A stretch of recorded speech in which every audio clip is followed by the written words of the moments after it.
ശരി, video station ഇപ്പോൾ ഞങ്ങൾക്ക് മറക്കാൻ പറ്റത്തില്ല. ഞങ്ങൾ അതാണ് പറഞ്ഞത് അദ്ദേഹത്തിനോട്. അദ്ദേഹം പറഞ്ഞ വാക്കുകളാണ് എൻ്റെ പിതാവിൻ്റെ കല്ലറയിൽ എഴുതി വെച്ചിരിക്കുന്നത്. ഇന്നും അതേ സ്നേഹം ഞങ്ങളുടെ കുടുംബത്തോട് അദ്ദേഹം കാണിക്കുന്നു, അതേ കരുതൽ അദ്ദേഹം കാണിക്കുന്നു. അദ്ദേഹത്തിന് എല്ലാ ആശംസകളും. കേരളത്തെ നയിക്കുവാൻ ഏറ്റവും യോഗ്യനായ വ്യക്തിയാണ്. അതാണ് കോൺഗ്രസ് പാർട്ടിയുടെ തീരുമാനം. അല്പം വൈകിയാലും ശരിയായ തീരുമാനം പാർട്ടി എടുത്തു. പ്രത്യേകമായ നന്ദി ഇന്ന് ഞങ്ങളെ സന്ദർശിച്ചതിൽ. എല്ലാ ആശംസകളും എൻ്റെ മാതാവ് നേർന്നു. എൻ്റെ പിതാവിനെ പോലെ തന്നെ, അതേപോലെ തന്നെ, അതേ കഴിവോടെ, അതേ പ്രാഗൽഭ്യത്തോടെ കേരളത്തെ നയിക്കും എന്ന് പൂർണ്ണമായ വിശ്വാസമുണ്ട്. കേരള ജനതയ്ക്കുണ്ട് എന്നുള്ള കാര്യത്തിൽ യാതൊരു സംശയമില്ല. പ്രത്യേകമായ നന്ദി. ഞാൻ ഒറ്റയ്ക്കല്ലല്ലോ തീരുമാനം എടുക്കുന്നത്. നമുക്കൊരു സംവിധാനമുണ്ട്. ആ സംവിധാനം എല്ലാവരും ചേർന്നിട്ട് ആലോചിച്ച് കാര്യങ്ങളെല്ലാം ചർച്ച ചെയ്യും. ഞാൻ ആരുടെയും കാര്യം പറയാൻ ഒരാളല്ല, ഒറ്റയ്ക്കല്ല തീരുമാനം എടുക്കണം, കൂട്ടായിട്ടാണ് തീരുമാനം എടുക്കണം. ഞാനിപ്പോൾ ഇവിടെ ഉമ്മൻചാണ്ടി സാറിൻ്റെ കുടുംബത്തിലേക്കാണ് എത്തിയത്. എൻ്റെ ജീവിതത്തിലെ ഏറ്റവും നല്ല സുവർണകാലമായിട്ട് ഞാൻ ഇതുവരെ കണക്കാക്കിയിട്ടുള്ളത് 2006 മുതൽ 2011 വരെ എൻ്റെ നിയമസഭാ കാലമാണ്. ഞാൻ ഏറ്റവും കൂടുതൽ നിയമസഭയിൽ എനിക്ക് കിട്ടിയ അവസരങ്ങൾ കേരളത്തിൽ ഒരു നിയമസഭാ സാമാജികനും കിട്ടാത്ത അവസരങ്ങളാണ്. ഏറ്റവും കൂടുതൽ അടിയന്തര പ്രമേയങ്ങൾ അവതരിപ്പിച്ചു. മന്ത്രിമാർക്കെതിരായിട്ട് അഴിമതി ആരോപണങ്ങൾ ഉന്നയിച്ചത് ഉൾപ്പെടെയുള്ള നിരവധി. അന്ന് പ്രതിപക്ഷ നേതാവ് ശ്രീ ഉമ്മൻചാണ്ടി സാറായിരുന്നു. അദ്ദേഹം ഏറ്റവും കൂടുതൽ അവസരം തന്ന ഒരു ജനപ്രതിനിധിയായിരുന്നു ഞാൻ, MLA ആയിരുന്നു ഞാൻ. എന്നെ സത്യത്തിൽ എല്ലാ ദിവസവും എന്ന് പറഞ്ഞ പോലെ അത് സതീശൻ അവതരിപ്പിച്ചാൽ മതിയെന്ന് പറഞ്ഞ് അത്രയും കോൺഫിഡൻസ് അദ്ദേഹത്തിന് ഉണ്ടായിരുന്നു.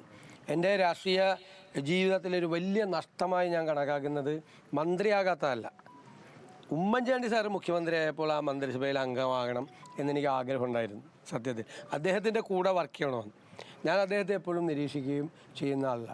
നമ്മൾ ഒരു കാര്യം വിമർശിച്ചാൽ, ഞാൻ വിമർശിച്ചിട്ടുണ്ട് എന്നിവരോട് പറഞ്ഞ് CLP മീറ്റിങ്ങിൽ പറഞ്ഞു, വിമർശിച്ചിട്ടുണ്ട്. അപ്പം തന്നെ അദ്ദേഹം വിളിച്ച് സംസാരിച്ചത് ശരിയാണെന്ന് തോന്നിയാൽ അപ്പം നടപടിയാണ് എല്ലാ കാര്യങ്ങൾക്കും.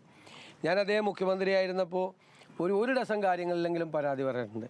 ആ ഒരു ഡസൻ കാര്യങ്ങളിലും അദ്ദേഹം ആ പരാതി അഡ്രസ്സ് ചെയ്തിട്ടുണ്ട്. അപ്പോൾ അദ്ദേഹത്തെ പോലത്തെ ഒരാൾ വഴികാട്ടിയാണ്.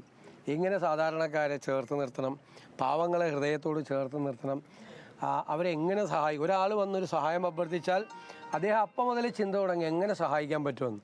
അതാണ് ഒരു ഭരണാധികാരിയുടെ ഏറ്റവും വലിയ കാര്യം. ഒരുപാട് പാഠങ്ങൾ, ഒരു വലിയ ലെസണാണ്, ഒരുപാട് പാഠങ്ങൾ അദ്ദേഹത്തിൽ നിന്ന് പഠിക്കാനുണ്ട്. നമ്മൾ ഈ ഭരണത്തിൻ്റെ അധികാരത്തിൻ്റെ പത്രാസിനിടയിൽ സാധാരണക്കാരെ മറന്നു പോകാതിരിക്കാൻ നമ്മുടെ ഓർമ്മപ്പെടുത്തലാണ് ഉമ്മൻചാണ്ടി സാറിൻ്റെ മുഖം. ഞാനത് എൻ്റെ ഹൃദയത്തിലുണ്ടാവും. അതാണ് ഞാൻ ഈ വീട്ടിൽ വന്നിറങ്ങുമ്പോൾ ഞാൻ മനസ്സിൽ അദ്ദേഹത്തിൻ്റെ ചിത്രത്തിന് മുമ്പിൽ പ്രാർത്ഥിച്ചുകൊണ്ട് ഞാനെടുത്ത തീരുമാനം അതാണ്. അധികാരത്തിൻ്റെ പത്രാസൊക്കെ ഒരുപാടുണ്ടാവും, നിങ്ങൾക്കറിയാമല്ലോ, ഇഷ്ടംപോലെ ഉണ്ടാവും. അതിൻ്റെ ഇടയിൽ സാധാരണക്കാരെയും പാവപ്പെട്ടവരെയും മറന്നു പോകരുത്. ഉമ്മൻചാണ്ടി സാറിനെ ഓർക്കണം എപ്പോഴും. അപ്പോൾ നമ്മൾ മറക്കില്ല. അതാണ് എൻ്റെ അനുഭവ പാഠം.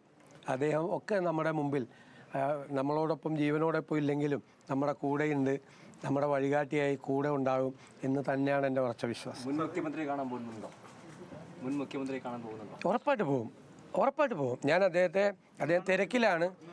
അല്ല, ഇന്നില്ല. ഞാൻ അദ്ദേഹം തിരക്കിലാണ്. എനിക്ക് ഫോണിൽ കിട്ടിയിട്ടില്ല. ചോദിച്ച് അദ്ദേഹത്തിൻ്റെ സൗകര്യം നോക്കിയിട്ട് അദ്ദേഹത്തിൻ്റെ സമയം നോക്കി അദ്ദേഹത്തിൻ്റെ വസതിയിൽ പോയി കാണാം. സത്യപ്രതിജ്ഞയ്ക്ക് വിജയ് ഉൾപ്പെടെയുള്ള മുഖ്യമന്ത്രിമാരുണ്ടാവുമോ? അല്ല, അത് ദേശീയ നേതൃത്വമാണ് അവരെല്ലാം ബന്ധപ്പെടുന്നത്. ശ്രീ രാഹുൽ ഗാന്ധിയും കോൺഗ്രസ് പ്രസിഡൻറ്റും ശ്രീമതി പ്രിയങ്ക ഗാന്ധി ഉൾപ്പെടെയുള്ളവർ പങ്കെടുക്കും. 18-ാം തീയതി രാവിലെ 10 മണിക്കാണ് സത്യപ്രതിജ്ഞ. അവരെല്ലാം കോൺഗ്രസ് നേതാക്കളെല്ലാം പങ്കെടുക്കും. ബാക്കിയുള്ള മറ്റുള്ള മുഖ്യമന്ത്രിമാരെയും മറ്റും കോർഡിനേറ്റ് ചെയ്യുന്നത് AICCയുടെ നേതൃത്വമാണ്. അവരതനുസരിച്ചിട്ട് അറിയിക്കും. എല്ലാവരും എത്തും. കോൺഗ്രസിലെ എല്ലാ മന്ത്രിമാരും വന്ന് സത്യപ്രതിജ്ഞ ചെയ്യുന്നു. അല്ല, അതിൻ്റെയൊക്കെ ഞങ്ങൾ നാളെയാണ് അതിൻ്റെ ഫൈനൽ ഡിസിഷൻ. എല്ലാവരും എത്തുന്നതല്ലോ, ലീഡേഴ്സ് എല്ലാം തിരുവനന്തപുരത്തേക്ക് എത്തുന്നതല്ലോ. ഇത്തിരി ഞങ്ങൾ ഇരുന്നിട്ട് ചെയ്യും. വേണമെങ്കിൽ ചെയ്യാവുന്നേ ഉള്ളൂ, ബുദ്ധിമുട്ടൊന്നും ഉണ്ടാവില്ല. ആകെ സംസാരിക്കും, പിന്നെ ഇല്ലേ സംസാരിച്ചുകൊണ്ടിരിക്കുകയല്ലോ. സംസ്ഥാനത്തിന്റെ 13ാം മുഖ്യമന്ത്രിയായി തിരഞ്ഞെടുക്കപ്പെട്ട VD സതീശൻ ഇപ്പോൾ പുതുപ്പള്ളിയിലെ ഉമ്മൻചാണ്ടിയുടെ വീട്ടിലെത്തുകയും അവിടെ കുടുംബാംഗങ്ങളെ സന്ദർശിക്കുകയും ചെയ്യുകയായിരുന്നു. അദ്ദേഹത്തിന്റെ തത്സമയ ദൃശ്യങ്ങളാണ് നമ്മളിപ്പോൾ കണ്ടത്. അദ്ദേഹം പ്രതികരിക്കുകയായിരുന്നു മാധ്യമങ്ങളോട്.